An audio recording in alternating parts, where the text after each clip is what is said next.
el país antes y durante la pandemia. ¿Qué vendrá para las regiones colombianas? Nuestro invitado, el doctor Fidel Díaz Terán. Es economista, es doctor en educación, es magíster en alta gerencia y políticas públicas y, da la coincidencia, Luis Jesús, expresidente ejecutivo de la Cámara de Comercio de Pasto. Muy buenas noches, doctor Fidel. Bienvenido a Cero Coronavirus. Desde Cúcuta nos saludamos calurosamente. Muy buenas noches. Muchísimas gracias por la invitación que ustedes me han usado para participar en tan importantísimo evento académico que queremos contribuir. Para mí ha sido una grata sorpresa tener que comunicarnos de frontera a frontera de nuestro país y lograr pues una integración que hace falta en todas las regiones y territorios de nuestro Colombia. Infortunadamente a veces las distancias y la precaria infraestructura vial hace más difícil estar comunicados con tan bellos sitios y tan importantes en la actividad económica. Pero ustedes como nosotros en Cúcuta compartimos una frontera. Ustedes comparten con Venezuela, un país que tiene algunas dificultades, y nosotros con el Ecuador, que ha sido siempre el socio comercial importante para este país, pero que ha demorado el gobierno nacional en hacer mucha infraestructura vial para poder acercar más, no solo a Nariño con el centro del país, sino a Colombia a través de la frontera con el Ecuador y con toda Sudamérica. Por eso me siento complacido de compartir con ustedes y darles un saludo muy cordial desde el sur a todo el pueblo de Cúcuta y a toda la población pues, que conocemos de sus realizaciones y anhelos. Gracias, doctor Fidel. ¿Cómo era el país antes de la pandemia y cómo está ahora según su visión, doctor? Bueno, para nosotros fue importante hacer un análisis acerca de los resultados que tuvo el país al 31 de diciembre del 2019. Se pensaba que el año no había sido muy bueno en términos de el logro de los indicadores más importantes a nivel económico y a nivel social. Por cuanto, por ejemplo, se argumentaba de que el crecimiento de la economía solo alcanzó el 3.3%, reflejado en la tasa del Producto Interno Bruto. También se buscó mucho que el tema de la inflación no superara el 3.8%, y eso fue importantísimo para todo el país, debido a que había una estabilidad y una confianza no solo en el sistema económico, sino también en las actividades empresariales. Pero también se había propuesto que los ingresos que recibe la nación a través de la exportación de crudo, especialmente el petróleo, los barriles del petróleo, fuera de $65 el barril. Y se alcanzaron al final de ese año, de 2019, un precio que superó los $70 por barril. Unas cifras pues que hoy en día parecerían muy altas comparada con la caída que tuvo el tema posteriormente de este commodity. También nosotros observamos que el país había dado un salto muy importante, especialmente reflejado con la generación de trabajo. La mayor parte del pueblo colombiano padece de esa gran dificultad del desempleo. Por eso el esfuerzo que se había hecho de mantener unas tasas incluso inferiores a los 2 dígitos fue una medida y una aproximación muy importante al bienestar de la sociedad en general. Las tasas de desempleo se consideraban que eran buenas y estaban aproximadamente entre el 9 y el 10.8%. Pero contrastaba ese hecho con el reconocimiento a nivel global y colombiano de que, especialmente en Colombia, la informalidad superaba el 47.3%. Es decir, esos eran algunos indicadores muy importantes que en el momento del cierre del año 2019 se consideraban que no eran tan óptimos debido a que las expectativas para este año, el 2020, eran mucho mayores y los organismos a nivel nacional e internacional calificaban a Colombia como un país con gran potencial.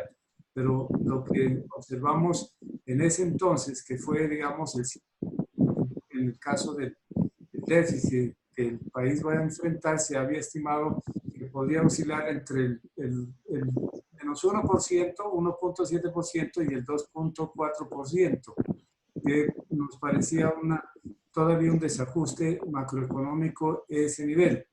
Y desde luego también teníamos una deuda externa que en proporción con el Producto Interno Bruto era del 49.2%. Y todo el mundo esperaba que todos los sectores a nivel económico se desempeñaran de una forma importante y progresista, cosa que esos eran como los grandes indicadores que tuvo el país a final del 2019. En su momento, como he dicho y he manifestado, se consideraban que no eran los mejores, pero comparando con lo que estamos viviendo, esas son cifras que ojalá pudiéramos repetirlas. Con esas cifras y con ese panorama que nos pinta el doctor Fidel Luis Jesús, ¿qué nos espera entonces? Bueno, el hecho de... Sí. Siga, doctor, siga, doctor. El hecho de que se planteó la pandemia, primero en un punto, hizo pensar qué había que hacer, porque nadie en el país y a nivel internacional sabían cómo manejar una crisis de esta magnitud. Entonces, ahí se planteó el primer dilema. ¿Qué es lo prioritario? ¿Salvar vidas o salvar y fortalecer la economía? Y en ese proceso de indecisión de los estadistas de nuestro país hizo que esta pandemia se prorrogara en el tiempo. Desde luego, siempre y todos los analistas y los comentaristas que existen buscó fundamentalmente que se hiciera más énfasis en preservar la vida de todos los colombianos. Eso fue, digamos, una ganancia inicial en la medida que se privilegió la seguridad y la salud. También nosotros buscamos en eso, era ver cómo el papel del Estado podía comprometerse con las regiones y con la gente en general. Entonces, también surgió allí hacer un balance acerca del Estado, del papel del Estado. ¿Cuál debería ser en estas circunstancias? Porque esa ha sido una discusión a nivel internacional y nacional acerca si del modelo económico en el cual nosotros hemos trabajado es el más equitativo, el que más proporciona de alguna manera los elementos necesarios para que haya una distribución más o menos equitativa de la distribución de la riqueza. Ese papel del Estado, pues todavía es como una pregunta que debemos hacernos. Pero desde luego la manifestación de la crisis fue muy dura, especialmente en temas de la salud. Por ejemplo, nosotros vimos cómo se comenzaron a perder vidas de la población indistintamente de la edad, de la raza, del género. Desde luego, eso nunca antes visto, no se habían contabilizado las defunciones que tenía el pueblo colombiano por ningún tipo de enfermedad. Quizás en los registros allá oscuros de las epidemias o los hospitales o el sistema de salud era lo que llevaban anualmente el registro, pero hoy en día tenemos nosotros un registro de promedio de defunciones diario y esto de alguna manera aumenta también la incertidumbre. Pero también una de las cosas que dejó el comienzo de la pandemia fue evidenciar la profunda crisis del pueblo colombiano, manifestada, por ejemplo, en un sistema sanitario muy débil. Hasta hoy no se ha podido dotar de la suficiente tecnología, de la infraestructura hospitalaria necesaria para atender dignamente a todos los pacientes colombianos que lleguen por efectos de esta pandemia a necesitar el servicio médico. También descubrió, por ejemplo, la precariedad de los ingresos de los hospitales debido al modelo de salud que aparentemente aumenta la cobertura, pero es débil en la calidad de la prestación del servicio de salud. Allí nosotros observamos que los médicos, por ejemplo, no reciben oportunamente sus salarios debido a la intermediación de las empresas. Tampoco tenemos nosotros aquí una diversidad de la calificación y el talento humano a nivel nacional, especialmente en las regiones periféricas. Nosotros adolecemos de muchos especialistas en el área de la salud. Ese es un problema que el país ahora tendrá que resolver, dándole más oportunidad a los jóvenes médicos que se gradúen de diferentes facultades en todo el país y que por grandes contratiempos no pueden acceder a un sistema de cualificación a nivel, por ejemplo, de especialistas o subespecialistas en cada área del cuerpo humano. Esa es una de las cosas que nos dejó esta pandemia, como lo estoy mencionando, pero también ha aumentado la ansiedad y la incertidumbre, porque cada 2 semanas o antes de finalizar el aislamiento ya se conoce si se va a prolongar o no. Creo que así como están las cosas y los análisis que a nivel internacional se hacen, estaríamos pensando que esta pandemia por lo menos va a tener una duración de 1 año y que los efectos apenas comienzan en la parte social, en la parte económica y con las experiencias anteriores de pandemias en los siglos pasados, lo que observa del tema económico o el tema social por lo menos durará una generación o quizás 2 décadas. Eso es uno de los efectos que nosotros vemos que tenemos que hacer.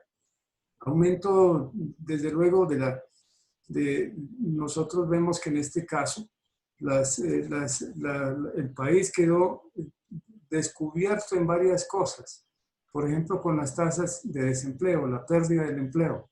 Para muchas personas, no solo aquellos que tenían la oportunidad de trabajar y estar afiliados a la seguridad social, sino a todos aquellos que en la informalidad generaban sus ingresos para vivir dignamente, diariamente, o por lo menos en unas condiciones no tan adversas para ellos, son la mayor parte del pueblo colombiano. Y la pérdida del trabajo y la pérdida de la actividad económica, inmediatamente lo que originó fue una caída de ingresos para todas las familias, viéndose ellos abocados a mendigar por las calles de todas las ciudades, que ha sido el espectáculo que nos han mostrado los medios de comunicación a nivel nacional, solicitando alimentos o pidiendo apoyo para subsanar las deficiencias alimentarias, las señoras, los ancianos y todo el mundo. Entonces, ahí queda descubierto una gran dificultad que tiene el pueblo colombiano. Es una sociedad totalmente, digamos, no igualitaria, creo que esa no sería la palabra o el término, pero sí es un país con mucha diversidad y mucha desigualdad de esta clase de temas. Entonces ustedes ven que la pandemia apenas comienza a plantear una serie de problemas que finalmente habrá que irlo resolviendo. El aumento del déficit. Ahora el gobierno plantea que el déficit ya no va a ser del 2.7%, sino que estaría en un rango entre los 7 y el 10% del Producto Interno Bruto. Lo mismo las tasas de devaluación del dólar. Ustedes que son de frontera y nosotros que somos de frontera, se ve el mercado pues con bastantes complicaciones. Y esto de la tasa del dólar, a veces, si usted hace una revisión estadística, encontrará que hace unos 2 años el dólar no superaba los 2.400, 2.500, y llegamos a tener un precio de 3.700 pesos por dólar, y lo que significa es que de alguna manera ayudaba para las exportaciones, pero esos mercados se han perdido y lo que ha quedado es el empobrecimiento del pueblo colombiano, porque si usted hace el ejercicio elemental de dividir 1.000.000 de pesos con lo que costaba un dólar en el 2000, por decir 16 o 18, encontrará que representaba muchos más dólares haciendo esa misma operación con lo que cuesta en el día de hoy un dólar. Entonces lo que hemos visto es un empobrecimiento del pueblo colombiano y dificultando, entre otras cosas, la importación de material tecnológico que necesitan los hospitales, no solo por la escasez, la especulación, sino por la tasa de cambio tan alta que ha golpeado las finanzas seguramente del Estado. Entonces, son todos estos puntos los que yo creería que ha generado esta pandemia y que desde luego están allí y que no se van a ir fácilmente si no se toman las acciones, digamos, necesarias. Jesús.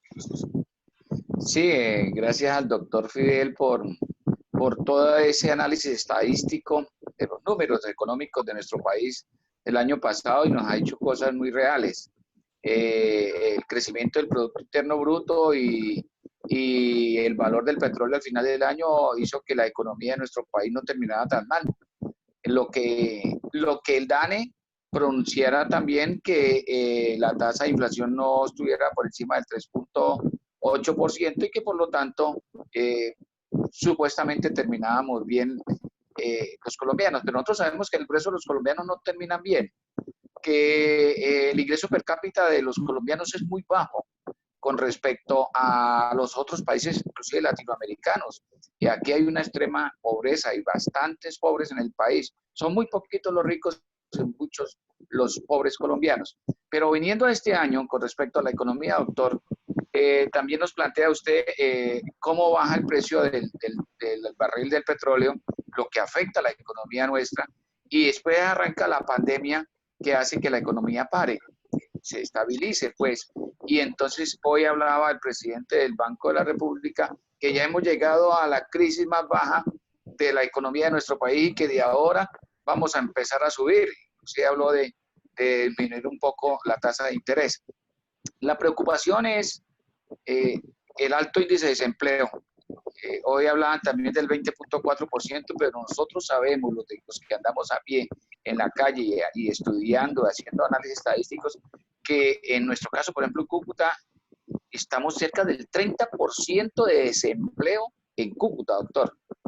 Lo que pasa es que aquí en Cúcuta disfrazan mucho el empleo, ¿no? En el empleo disfrazado y en el subempleo, y creen que la gente que pone un chucito en la calle ya está trabajando, y eso no es un empleo, y eso no lo puede tomar el DANE como estadística propia de una persona empleada. Por lo tanto, nosotros vivimos una situación bastante difícil en Cúcuta, en la zona de frontera, por lo que usted narró, por todo. Cúcuta no es una ciudad industrial, es una ciudad comercial que siempre vivió el comercio con Venezuela, y como están las fronteras totalmente cerradas, tenemos una situación difícil en la parte económica, muchos almacenes han tenido que cerrar. El proceso migratorio también es un elemento que nos ha afectado a nosotros como región fundamentalmente. Entonces viene la pregunta, la inflación a mitad de año, pues no hemos escuchado hablar al DANE todavía, pero es preocupante para el pueblo en común que ya está pensando al finalizar el año con qué tasa de inflación va a salir el gobierno, representado en el DANE. Representado en el DANE, que no creo, yo particularmente no creo mucho en esos datos estadísticos, porque es que también el gobierno tomó la mala costumbre de que el incremento del salario mínimo para el año siguiente es dado a la tasa de inflación, que es un gran error porque cada año se pierde poder adquisitivo de parte de la población de menos recursos económicos. Entonces sería la primera pregunta, ¿cómo veremos la inflación a final del año? Y segundo, con respecto a la pandemia, doctor, ¿qué suerte van a correr cada uno de los estratos sociales en nuestro país por esta pandemia? Básicamente los estratos 1, 2 y tal vez el 3. Pero, lo que usted ha dicho, sin duda, Jesús, es muy importante y de mucha preocupación para todos los estadistas en Colombia. Especialmente los partidos políticos deberían, en este caso, hacer una reflexión acerca de la que normalmente la economía política nos dice cómo impacta la economía y a su vez la economía cómo es impactada por la política. Esto no se puede desligar. Entonces nosotros tenemos que hacer este análisis para entender qué tipo de sociedad en la que nosotros nos encontramos. Como usted lo ha mencionado, la pobreza fundamentalmente es eso, es una inequitativa distribución de la riqueza y del ingreso. Hay mucha gente en las calles y en las ciudades sufriendo por los temas más elementales, como es tener la posibilidad de adquirir alimentos para cada día. La tasa de inflación al final, si todas las cosas se mantienen como hemos visto en los comportamientos de estos 3 últimos meses, no debe ser alta por la siguiente razón. Más bien habría que preocuparse por la deflación más que por la inflación. Lo que pasa es que la gente no tiene la capacidad de compra para adquirir bienes y servicios. Pensábamos que antes del primer viernes del descuento del IVA, habría muy poca gente adquiriendo productos de electrodomésticos, porque la mayor parte de la gente lo que busca como necesidad principal, sentida, son aquellas que, habiendo y atendiendo a la teoría de las jerarquías de las necesidades, es que son las necesidades fisiológicas, es comer, tomar, alimentarse en general para poder seguir viviendo. Eso es la primera, yo pensé fundamentalmente de que el pueblo colombiano lo que quería era que le dieran más oportunidades de conseguir alimentos a unos bajos precios. Porque usted sabe, la gente que trabaja en la informalidad y los que compran en la informalidad, ellos ya no pagan el IVA. Ellos nunca lo han pagado. Los estratos, como usted menciona, uno fundamentalmente no hacen parte de los consumidores que tienen las grandes superficies. Ellos adquieren sus productos alimenticios en las plazas de mercado o en la informalidad en las diversas calles que tienen las ciudades colombianas. Pero nos sorprendimos. Quizás acá en Pasto y en Nariño especialmente, eso hace falta hacer un análisis de por qué se comportaron las ventas tan altas, debido fundamentalmente a la presencia, como el país conoce, Nariño infortunadamente se ha convertido en un enclave del narcotráfico. Esta zona importante para los que vivimos acá es una zona de cultivo muy amplio de cultivos ilícitos. Entonces uno debería explicar un poco esa economía subterránea adquiriendo productos incluso para lavar dinero. Eso me parece que se presentó ese fenómeno, porque la gente del estrato 1, 2, 3 busca fundamentalmente satisfacción de alimentos. Por lo tanto, si no hay demanda, difícilmente los precios van a crecer, porque hubo un enfoque y con esto pues arrancó el gobierno nacional impulsando la apertura de las empresas y los negocios con la concepción que se presenta teóricamente de que toda oferta crea su propia demanda.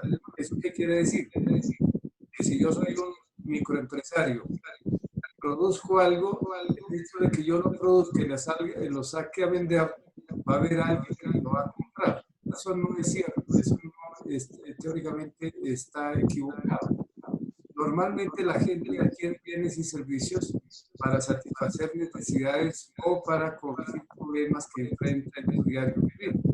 Entonces, al impulsar la oferta no es un tema inicialmente. ¿Por qué?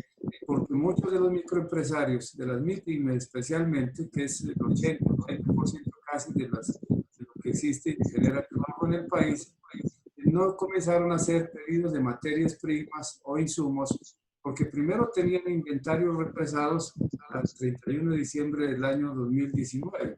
Esperaban ellos con ofertas y con campañas publicitarias vender eso en los primeros 3 meses de este año. Eso no ha sucedido y por lo tanto tienen todavía un stock de inventarios bastante altos. Y eso se explica porque la gente no está demandando. Yo no veía los almacenes de ropa en la ciudad si están vendiendo temas de tendencia en la moda, es lo importante para ellos adquirir nuevas prendas, pero sí ve uno la necesidad de alimentarse permanentemente. Entonces, cuando no hay demanda, los precios necesariamente no tienden a subir. Entonces, aquí lo que se debe hacer para activar el sector económico es subsidiar la demanda, es decir, darle poder de compra a la gente. Imitar en eso lo que han hecho otros países en el mundo. Si usted ve las experiencias positivas que ha tenido Europa, encontrará que tomaron una decisión política, por eso es que es importante una decisión política con efectos económicos, de darle un salario a cada familia. Y eso es importante porque les permite primero tener unas condiciones dignas para seguir viviendo y después, por demandar bienes y servicios, genera el ciclo virtuoso de la economía, que es Si hay demanda, se produce más, y si se produce más, hay que trabajar, hay que generar más puestos de trabajo. Y si hay más puestos de trabajo, hay más ingresos. Y si hay más ingresos, pues la gente se motiva a comprar. Pero solo ofertando los productos difícilmente lo veo. Y de hecho, los que producen materias primas son insumos, o los que importan productos de otras partes del mundo, no han visto la reactivación inmediata de esa economía. Ok. Jaime Jerez de Calvache, muy buenas noches. ¿Lo escucha el doctor Fidel? Doctor Fidel, buenas noches, bienvenido a este programa. Doctor Fidel, los planteamientos que aquí se han escuchado hasta este momento revelan una preocupante radiografía de lo que pasa con nuestra economía y el tema social. ¿Será, doctor, que esta pandemia ha desnudado factores tal vez ocultos hasta ahora sobre la economía nacional y llega el momento de debatir en serio si es necesario el cambio del modelo social, del modelo económico, y qué clase de cambio sería? ¿Un cambio extremo o un capitalismo menos salvaje y más social?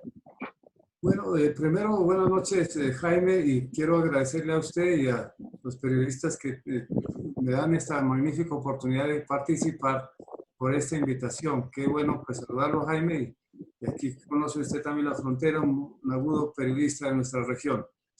Como usted ha visto, lo que hemos planteado, la crisis no va a ser resuelta de la noche a la mañana o en un periodo de corto plazo.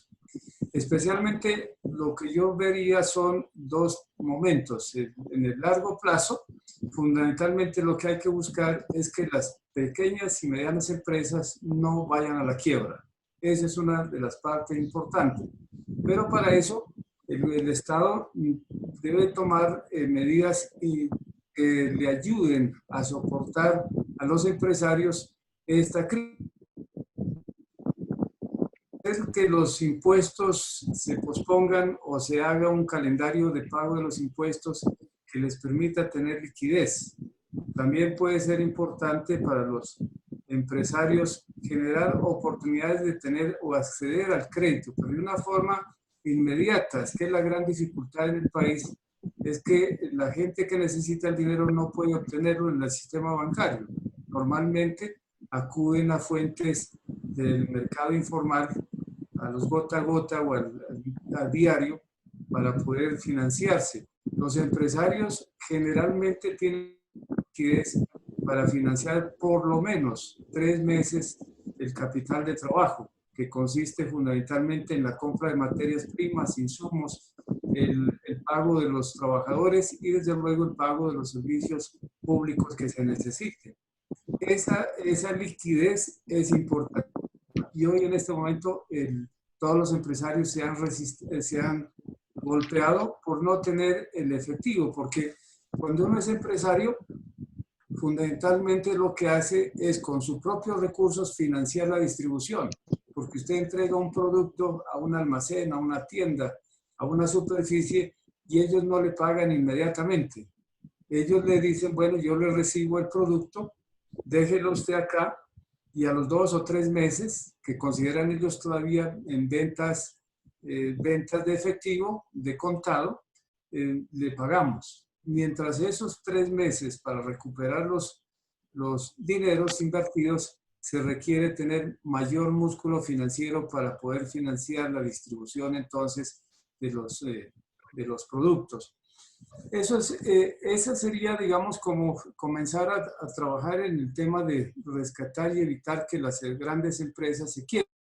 Igual nosotros vemos que sería importantísimo que el gobierno y el Banco de la República en este momento comienzan a disminuir las tasas de interés, porque hay que disminuir el costo de la financiación. Las tasas de interés en Colombia siempre han sido de las más altas. Los márgenes de intermediación que tiene el sistema financiero son altos en comparación con otras partes del mundo. Y también para esta experiencia de la pandemia nos ha demostrado que había un pequeño porcentaje de la población bancarizada. De hecho, las grandes filas que se observan en la ciudad para recibir los recursos que el gobierno ha destinado para las familias menos económicamente o la población vulnerable, pues son grandes filas porque no tienen acceso al sistema bancario. Entonces, la mayor parte de las compras y ventas aquí en Colombia se hacen en efectivo. Y eso demuestra todavía que en el medio de la economía digital, de la economía del conocimiento, todavía seguimos utilizando el dinero como elemento fundamental de intercambio. Aquí lo que se debería hacer fundamentalmente es bancarizar. Y bancarizar significa conocer el perfil de la gente, dónde está, cómo está, y no cobrarles simplemente por bancarizarlos. Porque es ilógico que uno va a depositar el dinero en una cuenta, ya sea de ahorro, y en vez de que el sistema financiero le retribuya por llevar el dinero, a usted le cobran por retirar y mantener su dinero en esos servicios. Eso es algo que habrá que pensarlo y que de todas maneras genera unas preguntas que deben hacer. Aumento del gasto de la inversión pública. Fíjense que aquí hay una cosa interesante también. El gobierno debería comenzar motivando la inversión en la construcción de infraestructura y ojalá lo hagan con intensidad en mano de obra. ¿Por qué? Porque la mano de obra no calificada es la mayoritariamente desocupada en nuestro país. Entonces, darle la oportunidad a la gente que no tiene nada que hacer y que no tiene infortunadamente también calificación, darle oportunidad para que se vincule y trabaje en las obras de infraestructura. Aquí nos ha hecho reflexionar y con eso tal vez Jaime le voy comentando lo que uno debería pensar. Hasta antes de la pandemia, todos los dirigentes y nacionalistas económicos veían como el neoliberalismo, es decir, la privatización de todas las instituciones del Estado era lo más conveniente y aún siguen pensando de esa manera. Pero hoy, con esta crisis, muchos de los empresarios, los grandes empresarios incluso, están reclamando mayor presencia del Estado, incluso para financiar las nóminas de sus empresas.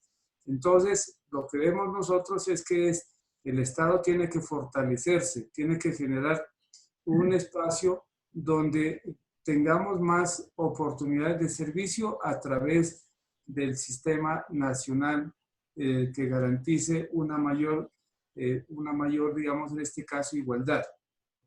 En el corto plazo ya había dicho les había dicho a ustedes que sería importante subsidiar la demanda, reprogramar los calendarios de pago de los impuestos, que eso es importantísimo, apoyo gubernamental decidido para las pymes, y eso yo creo que es lo que genera también en estos casos activación económica y comprender y entender que el mercado por sí mismo no se regula.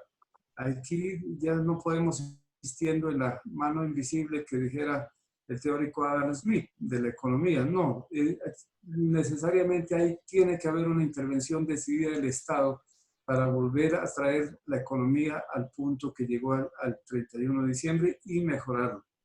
Porque ustedes ven la experiencia de la crisis financiera del 2018, el 2008, pues, tomó casi 10 años en recuperarse, y eso con unas políticas muy decididas del gobierno norteamericano para impulsar la economía de ese país y a través del impulso de esa economía impulsar todo el mundo de la economía. Entonces hay que pensar más en eso y hacer también agudizar la redistribución del ingreso. Es que para nosotros los colombianos incluso hemos aceptado fácilmente que el Estado nos distinga hasta de la forma social mediante temas económicos. Aquí le parece a uno normal hablar de estrato 1 o estrato 0, estrato 1, estrato 2, estrato 3, que por sí mismo ya es discriminatorio. Es decir, ya lo ubican a usted en un sector. Es más, en los barrios que se han construido de las viviendas de interés social, generalmente las distinguen con colores muy llamativos para decir que aquí viven los pobres. Entonces, es una distinción que nosotros no deberíamos tener y que pues es una afrenta. En ninguna parte del mundo se hace una clasificación de esa manera. Habrá que pensarlo de alguna otra forma, cómo poder hacer. Generar unos seguros de desempleo. Yo creo que este es el momento para pensar en eso. Los agricultores también habían pensado que el gobierno podría financiar de alguna manera el tema de su producción para que no se perjudiquen cuando hay heladas o cuando los precios no les favorecen a ellos. Buscar una economía del bienestar, Jaime, sería como nuestro objetivo, y eso solo se consigue fundamentalmente cuando tenemos en la mente la visualización de un desarrollo integral. Ese desarrollo integral es lo que nosotros quisiéramos seguir conversando con ustedes. Muchas gracias. Doctor Fidel, y en todo este cuento, en toda esta historia de la economía, ¿cómo queda la corrupción entonces? Bueno, uno de los elementos del modelo de desarrollo integral tiene que ser la transparencia. Como usted conoce y los analistas han evidenciado, en Colombia hay dificultad con el manejo de las empresas públicas. Aquí ha hecho carrera, no sé si en Cúcuta también, que cuando usted entra a una entidad pública a trabajar e ingresa con pobre o ingresos bajos y sale rico, entonces la gente lo celebra. Pero cuando la gente entra pobre y sale pobre de prestar el servicio, la gente lo condena y lo califica como bobo. Ese síndrome que se ha generalizado en el país evidencia es un desplazamiento de los valores muy marcado. Por eso ahora la mayor parte de la gente que asiste a los públicos no va con la motivación fundamental de generar un bienestar para los conciudadanos, sino que en el corto plazo, cómo retribuir lo que va a hacer para sí mismo.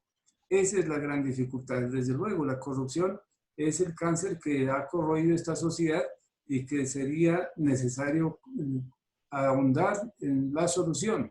Pero no solo la fiscalía. Mira aquí lo que todo el mundo sabe y conoce.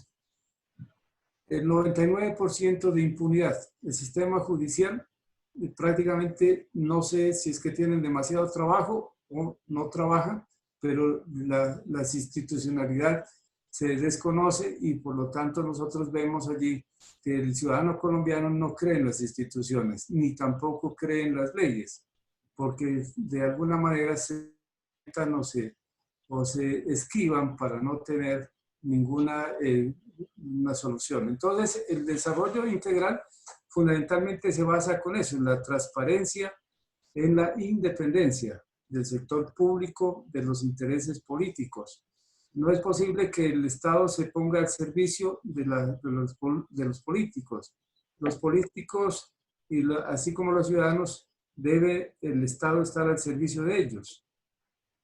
Nosotros no entendemos que para lograr salir de esta crisis, lo mejor es buscar y fortalecer una institucionalidad. Ese es otro elemento de los modelos de desarrollo integral. Entonces usted va viendo que no solo es tener una transparencia para evitar la corrupción, también el fortalecimiento, en este caso institucional, hacer un institucional, generar capital físico, es decir, una mejor infraestructura, maquinaria y equipo para el progreso, tener un capital humano altamente calificado. La mayor parte del pueblo colombiano, y con las tasas que ahora nos hacía conocer Jesús de Cúcuta y que en Pasto son elevadas, pero no a ese nivel, encontramos que la mayor parte de ellos no tienen oportunidad de trabajar es porque no tienen calificación para el trabajo. Mientras el sistema educativo va por un lado, las necesidades de la actividad productiva y del pueblo colombiano va por otro lado. Entonces ahí creo que no hay un match fundamental entre lo que es la sociedad.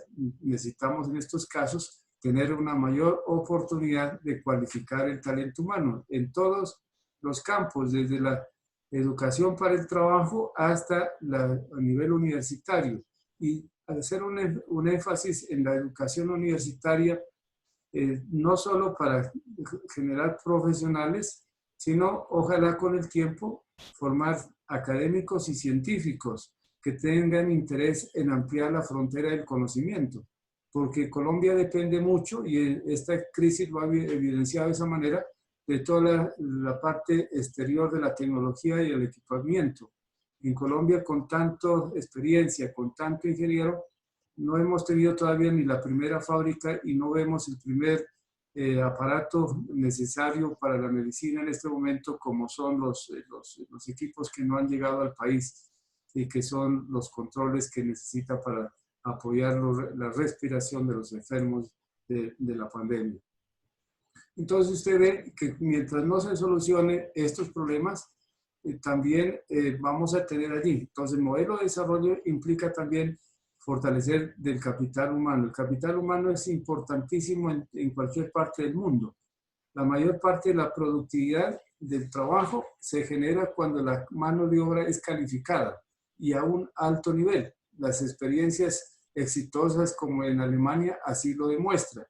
La gente obtiene mayor productividad por la cualificación permanente que ellos tienen. Nosotros en Colombia hemos descuidado ese factor y por lo tanto tenemos grandes dificultades. Y la gente que no tiene calificación, pues tiene bajos ingresos y sobre todo no tiene un horizonte de proyección de su propio bienestar. Generalmente es una persona dependiente, muy sumisa y quizás fundamentalmente sin aspiraciones de logro. Porque a diferencia de lo que existe una movilidad social, la gente con bajos recursos tiene por lo menos el sueño de mejorar su calidad de vida. Y uno ve en nuestras sociedades cómo gente de común y corriente llegan a ocupar los grandes puestos en la industria particular o privada, o también en los puestos de dirigencia a nivel público. Eso es lo que se puede evidenciar y se fortalece la clase media. En cambio, nosotros tenemos una tendencia. Había una pequeña clase media y debido a tantas dificultades ha sido empujada hacia abajo. Entonces, una sociedad no se puede desarrollar mientras no fortalezca su capa media de la población.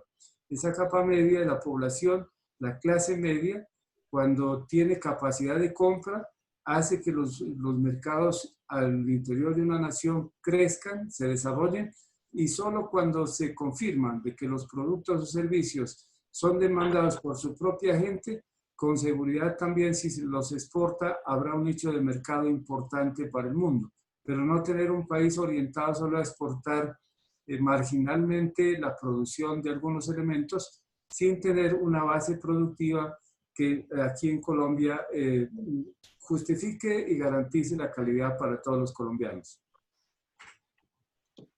Pues todo esto interesante, doctor Fidel y Luis Jesús y Jaime Eliezer, ¿verdad? Cómo nos habla el doctor de los modelos que podemos tener para salir de la situación en la que estamos. Y entre esas incluye, Luis Jesús, la parte de la formación superior en las universidades, porque no se ha comprometido la academia con el desarrollo del país prácticamente. Sí, indudablemente que es el elemento, ¿no?, de desarrollo académico y cultural, la academia, para que se tome conciencia de esos profesionales que salen a la ciudad, a la capital, al mundo, a desarrollar una actividad económica que beneficie su entorno, su contexto y que debe beneficiar al país. Doctor, a mí me queda una dudita con respecto, el doctor nos ha estado nombrando los elementos de la cadena de la economía, terminó con lo de la exportación y la importación, y eso es un elemento importante para el crecimiento de la economía de un país. pero también entendemos que para el crecimiento de la economía del país debe existir una inversión que debe ser de parte del gobierno o la inversión extranjera.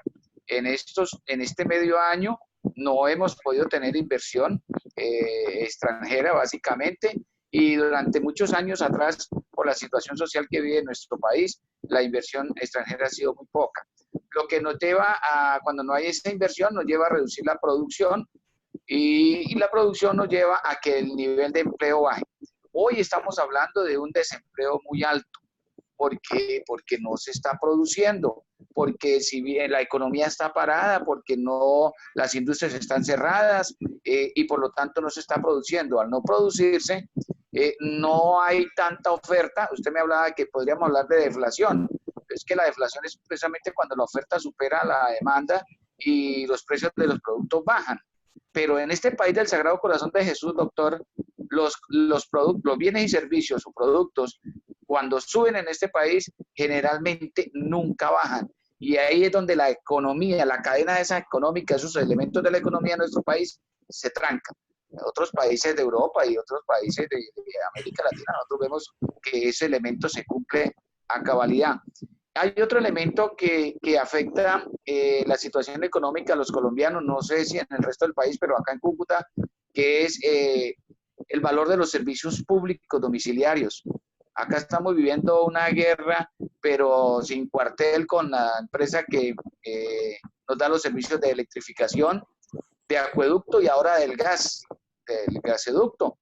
Son precios exorbitantes que se salen de cualquier contexto económico de la población cucuteña, lo que hace que perdamos poder adquisitivo, poder de compra. Y yo entiendo que la inflación es eso, ¿no? Cuando el pueblo pierde el poder de compra. Si bien es cierto que es debido a la subida de los precios de los productos, y si bien podemos hablar de esa deflación que usted nos toca, también tenemos que entender que la subida desmedida de los precios de los servicios públicos domiciliarios en Cúcuta y en otras regiones de Colombia, yo también he estado hablando con amigos en el resto del país, es inmanejable. Entonces, por esa era mi pregunta, ¿no? ¿Por qué entonces, cómo vamos a manejar la inflación al final del año, doctor? Bueno, Jesús, en parte usted ha dado la respuesta y fundamentalmente lo que observamos aquí es que este país no ha tenido una vocación exportadora. Siempre lo que se ha manifestado aquí se ha exportado es marginalmente, excedentes de la producción, pero no tenemos una política de exportación clara. Es tan así que una señora ministra del anterior gobierno, al final de su mandato, dijo, a pesar de ser la líder del Ministerio de Comercio e Industria, ella dijo al final, pues Colombia no es un país exportador. Entonces uno dice, bueno, pues ¿para qué estuvieron ahí?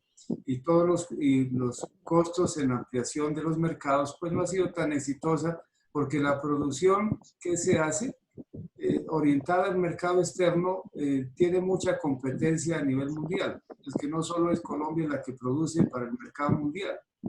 Competir en costos.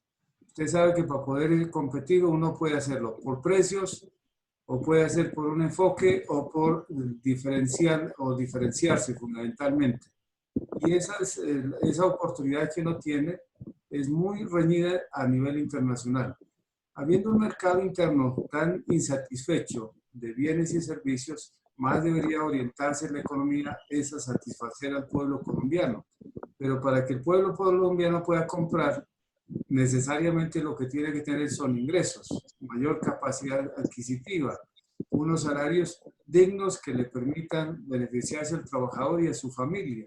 Eso es lo importante, porque una vez superada la necesidad primaria de alimentación y fisiológicas para poder vivir, viene la seguridad hasta llegar pues finalmente al reconocimiento que todo mundo necesita como ciudadano.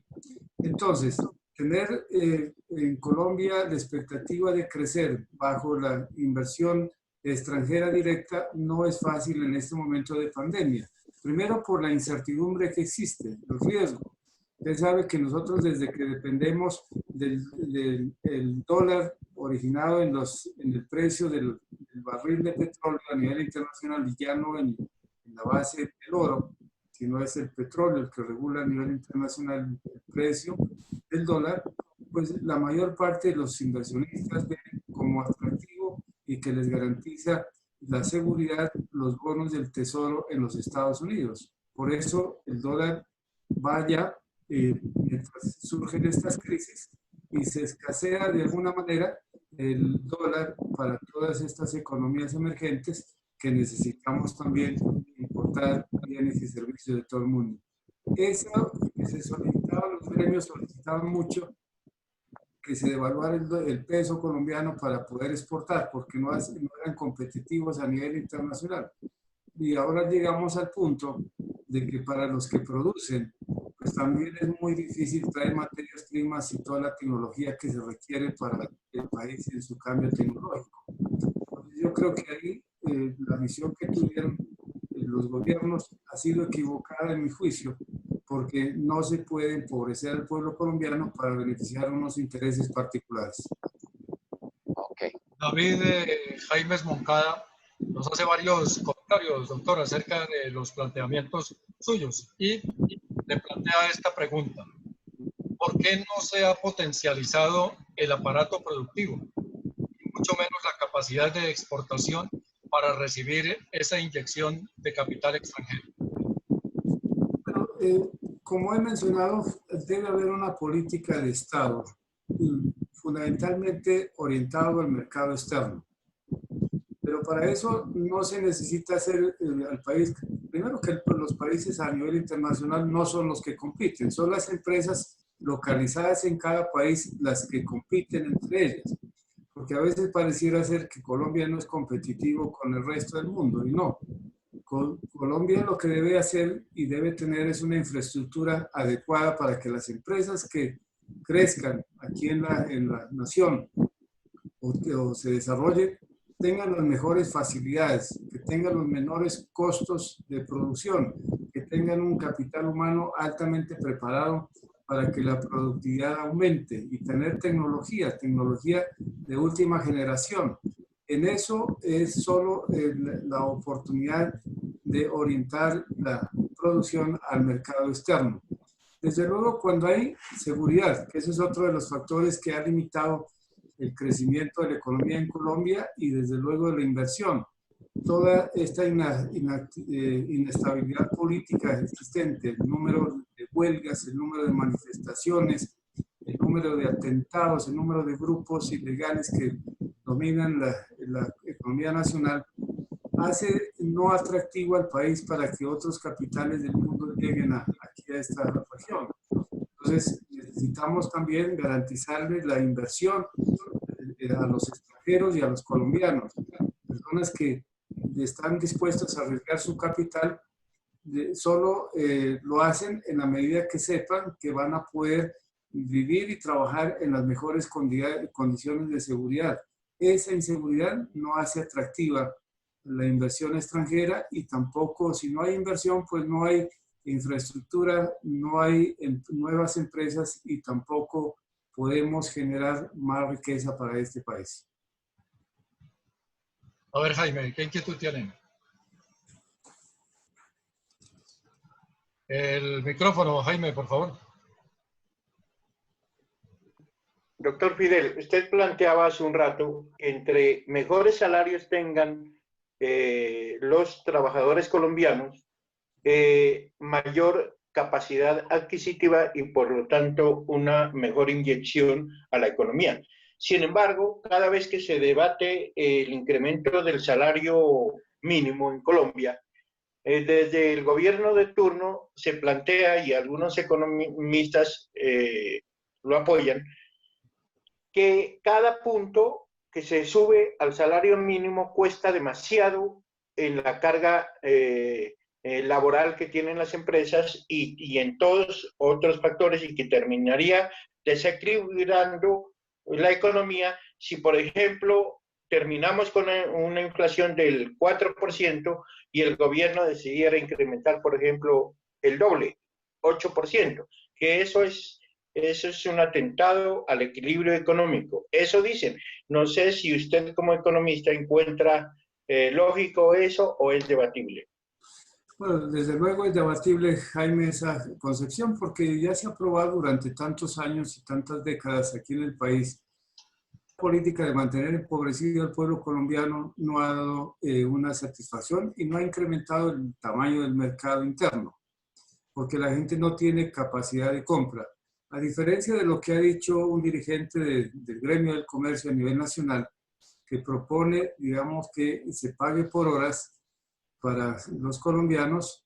Imagínese usted el salario mínimo que debe estar hoy alrededor de los 940.000 pesos, si no me equivoco, de esa cifra aproximadamente. Con esa pequeña cantidad de dinero, las personas tienen que mantener 2 o 3 o 4 personas de una familia. Tienen que pagar transporte, tienen que pagar servicios públicos, tienen que pagar arriendo, tienen que pagar alimentación, servicios públicos.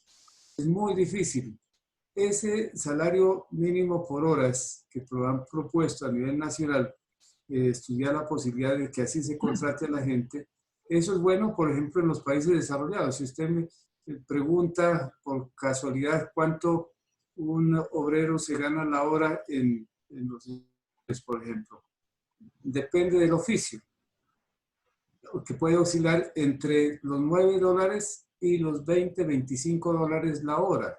No sé si los comerciantes aquí en Colombia estarían dispuestos a pagarle $25 a un obrero por cada hora de trabajo durante 8 horas que normalmente tiene. Entonces, si uno lo que piensa es que el salario mínimo lo va a dividir por las horas trabajadas en un mes, es lógica y nadie puede vivir de esa manera. Por eso es que usted ve en los países desarrollados estudiantes de doctorado. Yo tuve mis compañeros de estudio en los Estados Unidos. Ellos trabajaban fundamentalmente en los restaurantes como meseros, como en las gasolineras, en los oficios que hubiera, porque normalmente ellos les pagan, lo más bajo que les pueden pagar son $10, pero la gente les deja el equivalente de $10 de propina. Entonces, a veces son más las propinas que los mismos salarios. Pero aquí en Colombia eso no sucede y copiar ese modelo sería nefasto para todo el pueblo colombiano. Entonces, a mí me parece que en la medida que nosotros cambiemos de enfoque, y así lo han hecho otras naciones, mire, por ejemplo, la mano de obra calificada más costosa en el planeta es la alemana, generalmente los de los Países Bajos. Y ellos pagan bastante dinero por el trabajador calificado y han logrado una cosa excepcional, que es aumentar la productividad del trabajo. Entonces, porque ahora, a diferencia de lo que se pensaba en la primera revolución industrial, que el valor se hacía con el trabajo, ahora el valor se genera es con el conocimiento. Entre más conocimiento haya, más productividad de las personas tienen en la forma de trabajar. Entonces nosotros vemos que es una política, a mi juicio, equivocada, tratar de mantener pobres a la gente. Ese es con el sofisma de que se hace una inflación aumentando los salarios, pero aquí lo que hemos visto no es una inflación por demanda, sino por oferta, porque siempre ha habido una sociedad encerrada y muy dependiente de nuestro medio. Son las 9 de la noche, 10 minutos. Doctor Fidel Díaz, muy amable por haber estado con nosotros en estos minutos aquí en Cero Coronavirus para hablar sobre este asunto que apasiona a veces y es el de la economía del país. Muchas gracias, doctor. Muchísimas gracias a ustedes por su invitación y aquí estamos pendientes para compartir todas estas experiencias y un poco el conocimiento. Muy amables. Un abrazo para todos. Gracias, doctor Fidel. Muy amable.